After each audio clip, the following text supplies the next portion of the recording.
I bug out for 1 minute only. We see if you can survive that 1 minute. Let's do 1 minute. Oh my god. Hey, lordy. Easy, Tiger, not too fast, not too fast. Okay, holy shit, are you serious? You got Tommy, this is what we do every day.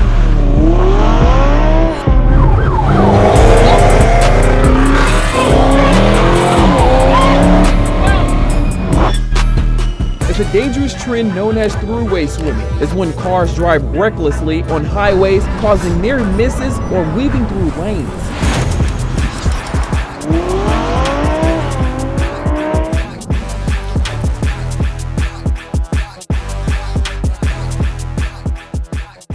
Do you feel like you're a danger to society?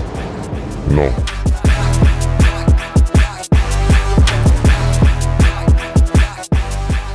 How worried are you about being caught by the police? Not worried at all.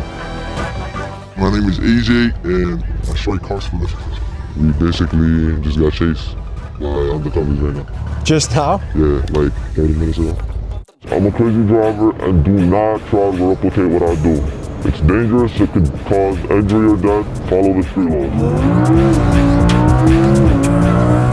Last year we dropped an explosive documentary with Squeeze Benz and the swim team, and this video peeked behind the curtain on New York's underground car culture. But as I've learned more, I can say that we have barely scratched the surface. So today, we bring you back into the world of New York's most wanted, and what you are about to see is fueled by speed, theft, and daredevil behavior. We meet drivers like License, who weaves through city traffic at triple-digit speeds. We meet car thieves who minutes before evaded police, and they show up to their interview with us in a freshly stolen Hellcat. And from the chop shops to the shady exotic car rental dealers, we meet the players who are connected in this high-stakes underground scene. At great danger, we buckled up and brought you inside this world. But warning, this documentary is for educational purposes only. What you're about to see is dangerous, illegal, and at times life-threatening. Viewer discretion is advised.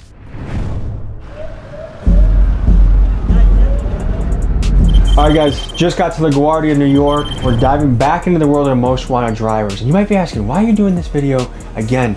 Guys, I learned that we just hit the tip of the iceberg last time, but there's way more to dive into. Not only have new characters emerged that are just as legendary, reckless, and dangerous. Oh my God. But there's also this structure that we never got to see in the first episode that I really want to dive into. How are these guys getting access to Lamborghinis and BMWs and high-level foreign cars? These guys are living outlaws, going on police chases on sometimes a daily basis and getting away. How?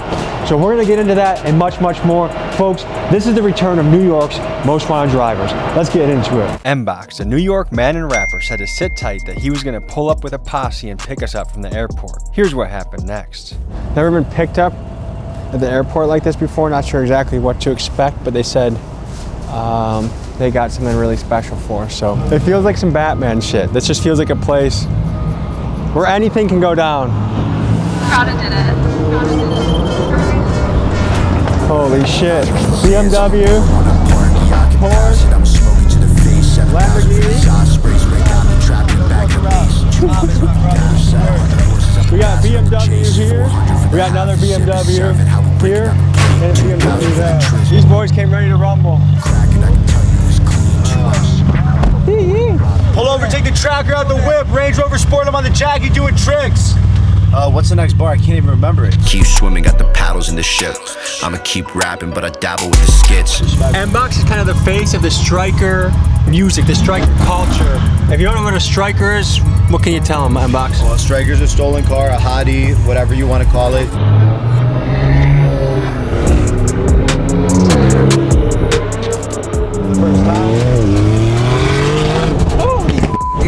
Remember, Tommy is a white man. Okay. Tommy's white, don't forget.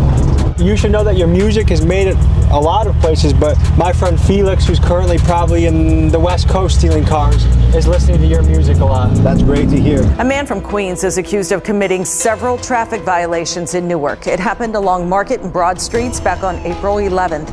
On a scale of 1 to 10, how wanted would you say you are? Probably a 10. Nobody's more wanted than me. Really? Yeah. Can we address what's going on with Squeeze Benz right now?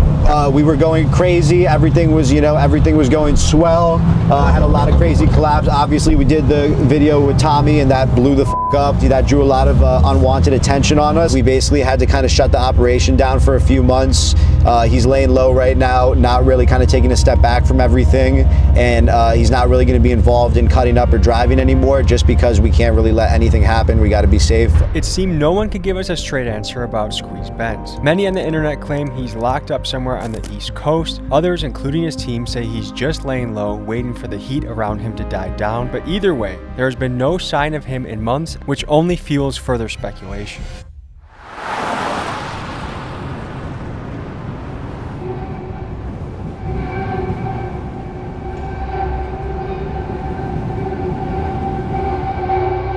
We're pulling up to a little rental spot that people go to, and we're gonna meet some of the drivers in this game.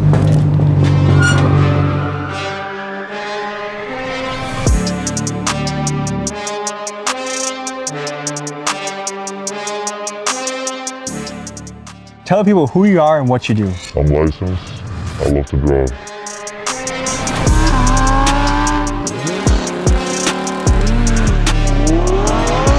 What would you say your specialty is? Like, is it fast? Is it cutting up? Like, how do you? Heavy traffic. How risky would you say that is? Not as risky as going high speeds. Have you ever crashed before? One time where my boy rear-ended me. So, 2 drivers crashed. Yeah, basically. I've heard there's cover-ups going on. Some people don't want to show how dangerous this really is or how it can damage other people. Can you speak to that? Folks, I think it's really important to speak on the covering up of crashes that's rampant across this driver community, because some of the drivers in this space with the biggest followings are doing this, and it gives the false impression that this is a relatively risk-free activity rather than something that is an extreme danger to innocent people. I mean, they cover up their crashes to maintain like a good image about themselves, and it's bad. Like, me, I just post whatever, I don't care, I post my underclass. They don't do that. You are arguably the face of the drivers right now. I think there's not even a close second right now, would you say? Correct. How is that? Like, you feel like you're kind of the king of the space? In some way, yeah. What motivates you to do this? Traffic. You just hate traffic? I hate traffic. You like traffic? No, I don't.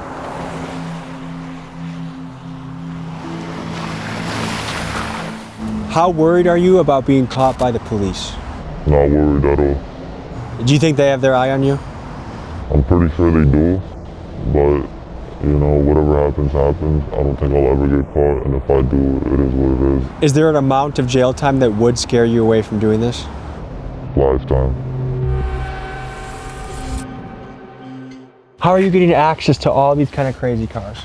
Family, network, friends. So these are your cars? Yes, sir. We have a GTP RS, we have an M3 CS, I have an individual spec that I took like months to build, the Voodoo Blue M3, and then we have a Cohen, we have a Huracan, we have Trackhawks, we have the biggest fleet in New York, one of the biggest fleets in New York. Let me ask the question I think is on everyone's mind. Yes, sir. What makes it worth it to rent to guys like License? Guys that are going to be driving crazy, guys that might do illegal criminal shit in the car? Well, it's kind of networking, right? You have people like License that come through, people that we already know. We know that they're responsible if anything happens, they will pay up for it. They do market with our vehicles, we do get clientele from them, but we do vet out the clientele with a background check and whatnot. So you don't care if someone takes a $450,000 car, drives it like crazy, drifts? Sure, of course I care. I mean, we keep it to a certain extent, right? Like, if I'm getting alerts after alerts after alerts with trackers, we tell them, hey, like, calm down a little bit. They also respect us too, it's a respect relationship. Something just does not add up. I mean, how is a 19-year-old with no insurance getting access to exotic cars? And sometimes for free. License claims that the dealers are his friends and they simply like what he's doing. But let's be real, who's handing over cars like this just so their buddy can make social media videos? To me, there is more to the story that we are just not being told.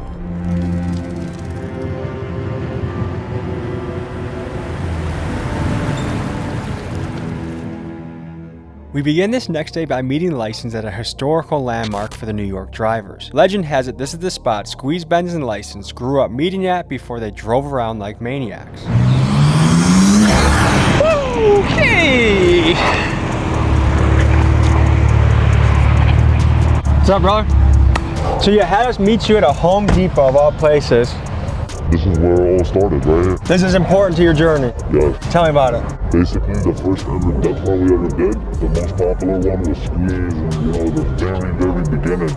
was, you know, in this Home Depot. We all met here, and then we hit the GCP, which is this highway right here. You know Squeeze Benz? That's my boy. How long have you guys been hitting runs together? Before all the YouTube stuff, before everything, we known each other for so long. I've known Squeeze before I've known MBox. Does your mother know you do this stuff? No. She doesn't know at all? Your parents have no idea? Nope. What do they think you're doing all day? Work. They just think, when you talk to them at Thanksgiving, talk to them about work, what do you tell them? I make money. You know, I'd rather not tell them because I don't want them to worry about me. Is your dad in your life? Yes. What would he say if he knew you were doing this? He would tell me to stop. You got a fiance, right? I'm engaged, yes. And what does she think about this? She doesn't know. Do you feel like you're living a lie with your family not knowing this? Not really. I'm not lying to them. I'm just not telling them.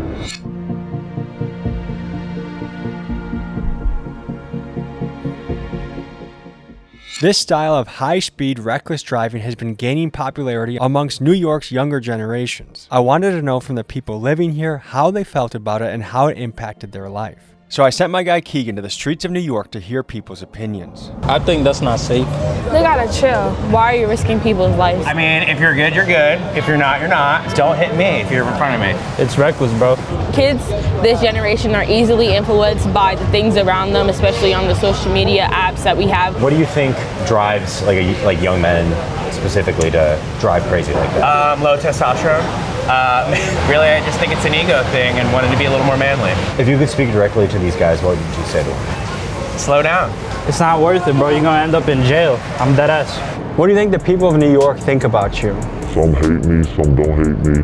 You know, it all just depends. Like, when I'm walking outside, I've never had a bad interaction. When people notice me and stuff, they take pictures, they tell me they like how I drive. But from the YouTube comments, a lot of people hate me, but I don't give a f***. I'm gonna do this regardless whether people hate it or not. 2 with the F87.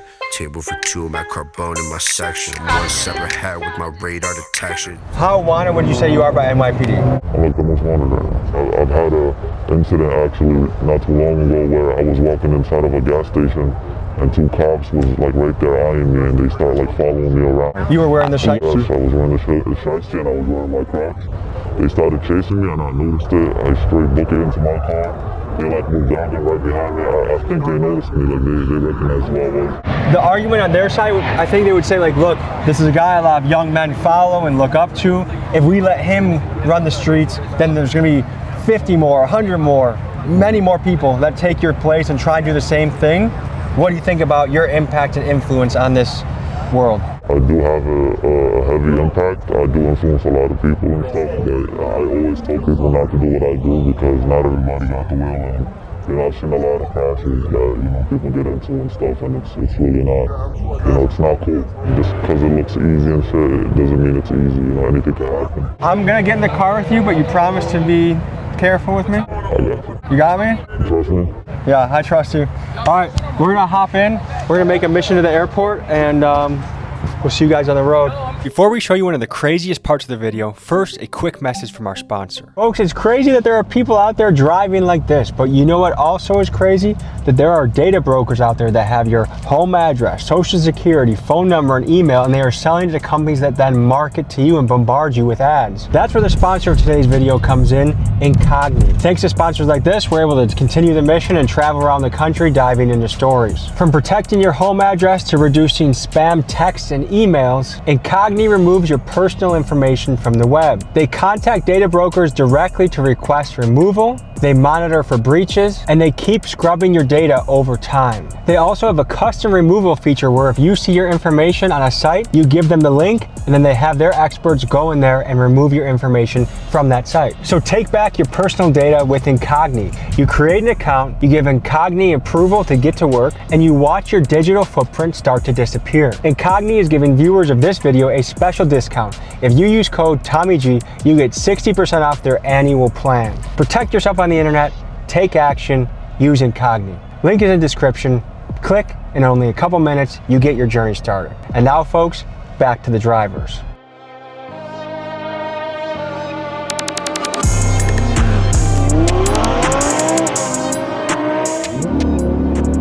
How often are you switching cars? Every day. I can't drive the same car for more than a day because it gets too hot. You have good insurance? I am the insurance. So no State Farm or Progressive? Nothing. If anything happens, if I make a mistake, I gotta come out of pocket. Damn. So if you hit somebody on the road, would you stop? I think I would. But there'd be some mental thinking going on to figure out how you'd make your next move? Yeah. Tell me about the feeling you get when you do this. It's a good feeling. It's, it's addictive. It's better than drugs in my opinion. Do you do any drugs? I don't do drugs. Do you drink? Never. Do you have any other vices besides crazy driving? Not really. This is my high. So do you feel like this is what you were put on earth to do, was to drive? Yes. Ever since I started driving, I remember like the second every day I started driving, I was already doing this thing. Like not as crazy, but like I was already nice at it, like I was a natural. Looks like we need engine oil. Don't worry about that. And tire pressure. We're good. You've been riding this thing like a horse, huh?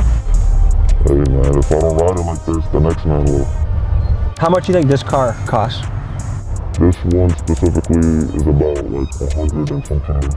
So when you're going to your rental guys, how much are they charging you for a day for a car like this? I don't pay. What's in it for them? They're my boys. If I worked my ass off to acquire a $100,000 vehicle and I knew you drove like a maniac, why would I just give it to you because you're my boy? So my friends, me and my friends have been doing this for almost ever, and I have my own cars. I just don't do it in my own cars because it's hot, when I'm making videos and stuff. But I got my boys who really don't care about none of that shit, How you feeling? I feel like the beginning, right before you make the bungee jump, like I feel the build up, like you've walked to the top, you've put the belt on, and now you know you have to jump off, but you kind of don't want to. That's a little bit how I feel right now. How about this? I bug out for 1 minute only, and we see if you can survive that 1 minute. Let's do 1 minute. I'll put the timer up, okay? And? Ready? Holy mother. Yeah, we're on. There's nothing too fast, okay? Speed. You're good. We're only going on. Oh my God. Hey, lordy, come on. Come on. Easy, Tiger, not too fast, not too fast. I can do the cutting, but the speed is what scares me.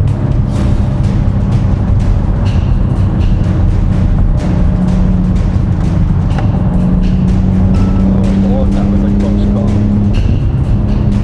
Okay. Please, God almighty. Heads up, heads up, heads up, heads up, heads up, heads up. Okay, you got 10 seconds left. No, don't go faster though.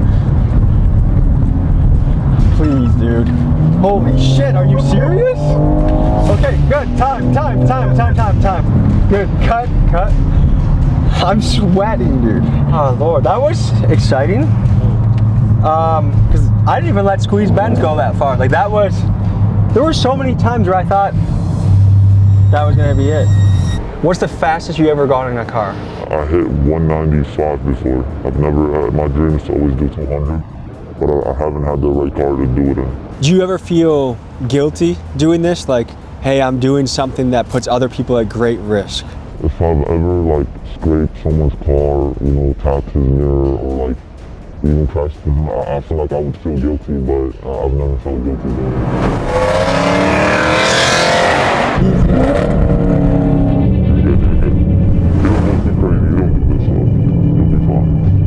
Talk about the difficulty of getting away from police in these circumstances. Really not difficult. Cops literally don't know what the they're doing. They're not drivers. They don't do this. And they drive slow cars. Stand no chance against the DA. Oh, you just changed it to sport. Sport plus, don't.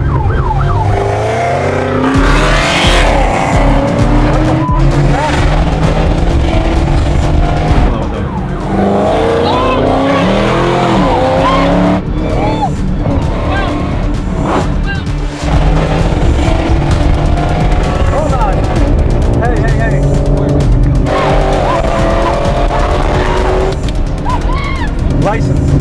Let's just relax. License? I don't want to go super fast.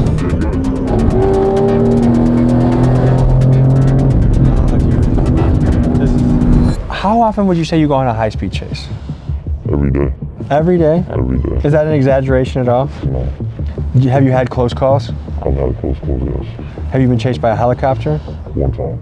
How is it getting away from that? It was not as bad because the helicopter came after I got away, but it was 3 helicopters, as a matter of fact, and it was recent. Can you explain the process? You try to get away from them as fast as possible, and when you do that, you try to maintain a high speed, not too fast, but a speed that they're not going to maintain for more than 2 minutes, and that's literally it. And then you take an exit, get out of there, go to bed, go to sleep. You're good, Tommy. This is what we do every day. I know, but You're good, trust me. I promise you, your life is in good hands. You're going with me. That's what we're caught. I'll slow down for you. Don't worry. Can we... Holy shit. You were just asking about cops and how easy it is to... Was that a real cop? Yes. What the fuck was that? Well, you think That was? Yeah. So we just got into a police chase and got away. Basically. Okay, easy, please. Please. Hey, we're good on this. License. Come on, please. Hey, can you listen to me? Hey, I'm Heavy traffic when I go to... I get it, but I got the idea. I got a kid at home. I want to be a responsible dad. When you have a kid, maybe you'll feel a little different. I get it. I get where You're good at this. I trust that you're good at it. Do you see how I don't even sweat this much when we interviewed the Sinaloa fucking cartel a couple of weeks ago. Holy shit. What would you say to someone that's like, man, that's a really selfish way to drive? No comment. I'll keep it pushing. You know, I love doing what I do, and no one can tell me anything that will change that. There's levels to this. There's really levels to this, and the level that I'm at, and like a few people are at, has not been discovered. You know, you gotta be careful. You gotta care about everybody else on the road. That's something I really like care about. I don't care about the car I'm driving. I don't care about me. You know, like it's other people that have nothing to do with as well. So, if people were to describe you as a menace, would you agree with that assessment? I'll say 50-50. What makes it worth it for you? I would do this often on camera. It don't matter to me. I do it every day regardless. It's fun for me. These people, by the way, these people are like looking for us right now. The same cops that chased us. That's why he just went to the left. He's searching for the car because we just ran from him. But we'll keep a distance. We'll be fine. I'll play it safe for you. But I cannot stop. I cannot stop. Like if he lights us up, I might have to go. That's something I can't promise. This bitch got an angle, I got roused like the Bengals. If I find out she's cheating, then my bitch getting strangled. 707, this a Hellcat Durango. MBox is a character, isn't he? He's super funny. I love him. Look at him. Yes, sir. You're the biggest motherfucker ever. I want to crash out, but I'm not going to crash out. You saw the fucking police? He was like, I think he was off duty, but he turned his lights on you guys. You're definitely good though. It's not hot for sure. And then I was just right next to him. What's up, man? Good to see you. How are you? Yo. Hey, yo. Glove boy. Michael Jackson. Oh shit, hey, easy. They don't even chase no more. That's the cops. It's the cops, we're not worried about them. Do you clench up at all when he's driving? Nah, not no more. I never did. He'll tell you out of everybody I love this shit the most. Look at him. Ooh, they're on his ass heavy. I'm not gonna lie. Light him up right now. Just because I got lit up in the same car earlier. Yeah, he's definitely on him though. He's like right on his ass. This is a bad spot to be with traffic too. Yeah, but you'll be good. You'll be fine. The only problem about that car is that all 4 wheels are flat. He barely got any air in his tires. Have you been on a chase yet? A little one. License? You're good. That's good. Do you get any sort of nerves in you when you see the police in close proximity like that? I get excited. Facts. I'm surprised you're in here, Tommy. I am too. I would have thought you wouldn't have fucked with it, or you would have been the next MBox. Like, hey, slow down, we got enough. There's a cop right there, dude. There's a cop right there. Hey, that trooper's pulling up. Yo, bro, you can't run him. Nigga, he's right there, look.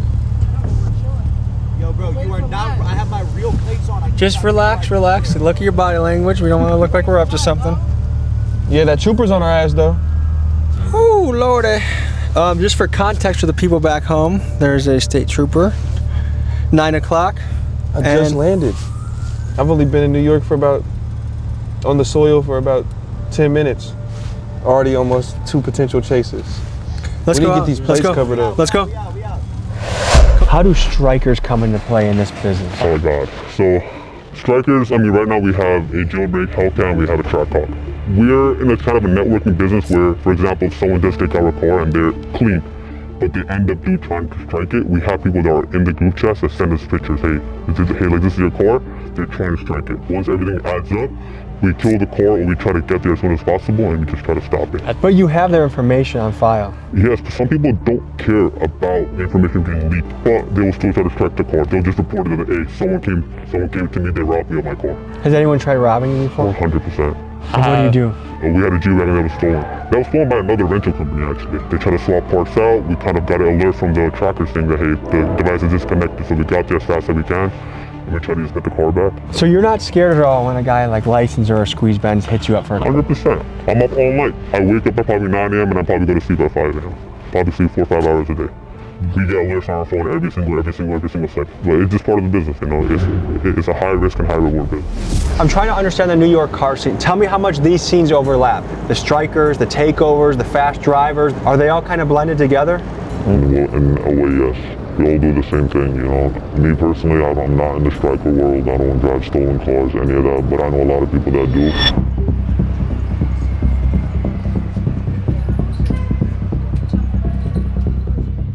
Who are you guys and what do you do?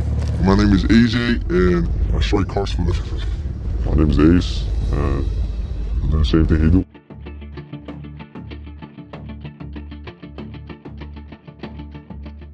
Okay, we just pulled up on a random parking lot on you. How did this happen?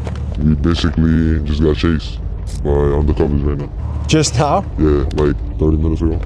That's what they go for. They usually hit right here and windows, so they know the vibe. So when this is the car they hit you? No, not with the car, with the stick, with the stick. That stick shot up the window with sticks? Are we in a situation right now where if cops came, you would run? Yeah, hell yeah. Okay. I've seen this around the country a little bit. One thing that kind of concerns me and I'm curious about is why are so many young guys getting into this game, do you think? Because it's easy and it's fun. What makes it fun? Like what attracts you to this? The adrenaline and fast cars. The average car thief right now, how old do you think they are? Average like 17, 18. Have you already taken the tracker out of this thing? Yeah, everything. Let me show you how we do it. So basically, you just pop a window on the back. Once you get in here, you basically take out the screen right here and you take out all the wires that's behind it. And then you take out any wires that's connected to the mirror and the antenna. Is this just for your personal use now? Or are you going to sell it? What's? It's Vince one, so I'm just keeping it. Does the average cop, are they able to look at this and know it's stolen? I mean, right now, hell yeah. How so? Just because the windows. The windows. Do you apply often to jobs? I try, but it's just boring. But I mean, what about going on hikes for? Hell yeah, we take this and go take a hike. How long have you been in this game for? Almost a year now. Yeah, about a year. How good are the cops at chasing? They trash. How easily would you get away, would you say? Mad easy. Because they're not going to chase. I mean, to be honest, if you have to hit them, you'll hit them. What brought you to the point where like, I'm willing to hit a cop, I'm willing to do this? YouTube. YouTube? Yeah. And are people like me to blame? No. No, not you. Like, they show you on YouTube how to take them. Yeah. On the scale of good and evil, where do you guys place yourselves? I'm not gonna lie, I'm gonna place myself as good, bro. Because I can really be doing some dumb shit. Like, worse than just driving these cars. We live in a up world, so. What do they do at City Field? What are we about to go see? Basically, City Field is a place where if you wanted to get a car fixed same day, you bring it there, you know. And if you want to sell a striker, you bring it there. Everything is there, bro. It's like the center of parts and like fixing cars and just everything in between, you know. So there's a little bit of an underground black market economy that happens in this spot.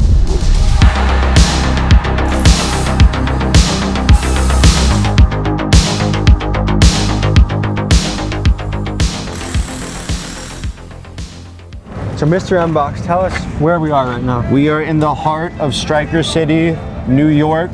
Out here, are all the chop shops where all the crash outs, the Kia boys, So someone the probably YNs. just crashed their car here. This was this is a crash, a simple plaster job type shit. You can see honestly because of the paint, yeah, this was a bad accident, but this is also a beater. So it's probably just someone. I mean, yeah, it's registered and it has the inspection, so this is probably a legit car that was just involved in a bad accident and they didn't want to go through insurance. So once again, you can get a whole job done for under $1,000. You can get, and once again, we're in New York. We're in the most expensive city in the world. So an average shop, let's say they charge $5,000. Out here, you go to the right Spanish guy, you're the right person, all of a sudden you're paying $600 for the same job with labor. So if I have to get rid of something, do I come to a place like this to get it crushed or taken care of? Like we had spoken to our man about, you can either strip the car clean, which depending on what type of striker it is, if it's a low-level striker, maybe you just set it on fire, maybe you bring it here for junk, maybe you try to sell it for $100, $200, which is a huge thing. After the car gets crashed, let's say before it was crashed, it was $8,000. Now that the car is crashed, if the airbags didn't go out, maybe it's $5,000.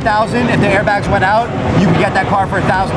And it could be a really high trim BMW or Benz. It could be an insanely nice car that you got for 99% off even of striker price just because it was involved in an accident.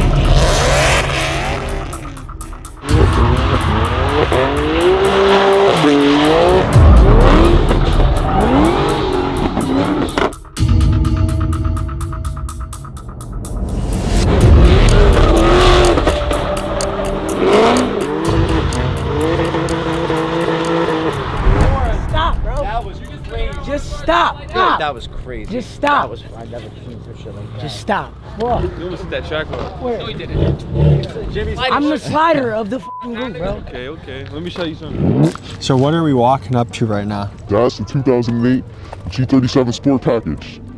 It don't get better than this. This is the best drift car you could get. $25. You bought this car for $25? $25. How long ago did you guys pick up this car? Like maybe 4 weeks now. And you just use it as your personal car now? No, not really. I just bring it to do dumb shit like this. So if NYPD passes these plates, how do you evade detection? No, nothing comes up into the plates. They're ghost plates. You'd think with all the cameras in New York that the NYPD would have an easy time catching guys like this. Between the tolls, traffic lights, bridges, and more, there are thousands of license plate readers across NYC. But keep in mind this rule: no plate, no case. And to beat the cameras, these drivers have a few clever tactics up their sleeve. One of them is to use fake license plates, which some of them even sell on their own merch sites. Another tactic is to use stolen plates, and still yet another is to make their plates unreadable by doing things like taping over the letters and numbers. To me, it's always fascinating to watch this ongoing chess match between law enforcement and the criminals that are trying to stay one step ahead. So, to you, what is the hardest part about this business? Taking a car. Taking a car for sure, because you gotta hop through the window, it's a process and all of that. It takes too long. What about the person that owned this car? They got insurance. I went through the glove compartment. He has full coverage. He's gonna be fine. He's gonna get a new car. I don't want to hype this up, but in a weird way, does he actually come out ahead, you think? Yeah, for sure. He probably got like a G80 or some shit. His car's like $10,000. His insurance definitely cut him a check for like $30. Yeah? Oh, helicopter again. There's a lot of deja vu from last year, guys. We got a dip in a second. You seen that, right? Yeah. Folks, I wasn't lying when I said these guys are wanted. All right, this has been a legendary interview. Stay safe. Thank you for keeping me safe when I was with you, and I enjoyed getting to know you. I'm going back to Milwaukee. Peace. It was nice talking to you. At this point, we've seen the stolen car game pretty up close. Like, look, that's how he's treating someone's car. It's just his personal fun car. The insurance argument, there might be some slight truth to it. Do I really think this guy took the care and consideration to check his glove box and check to make sure he had insurance, as if he would just leave it alone if he didn't? Doubt it. Insurance can take a while. Just the idea that it's just this harmless thing. And then when you look at the amount of money they're making peanuts nowadays. $800 in 4 weeks is, I could mow lawns and outdo these guys. I mean, go to a cage fight or get into public speaking. There's ways to exercise that muscle without being a menace to society. A common thing I hear from people that do stuff like that is, like the guy said he did it out of boredom. I've heard people say, well, there's nothing else to do out here. Do you have any creativity? Do you have any imagination? Go play at a basketball court, join a jiu-jitsu gym, do something. Imagine how bored you're gonna be in jail when Big Bubba is your roommate and all you have to think about is how you avoid, you know what. So like, think ahead a little bit. Act now in a way that you would like your future to turn out. You imagine this amazing future, but you're acting shitty in your present. Good luck.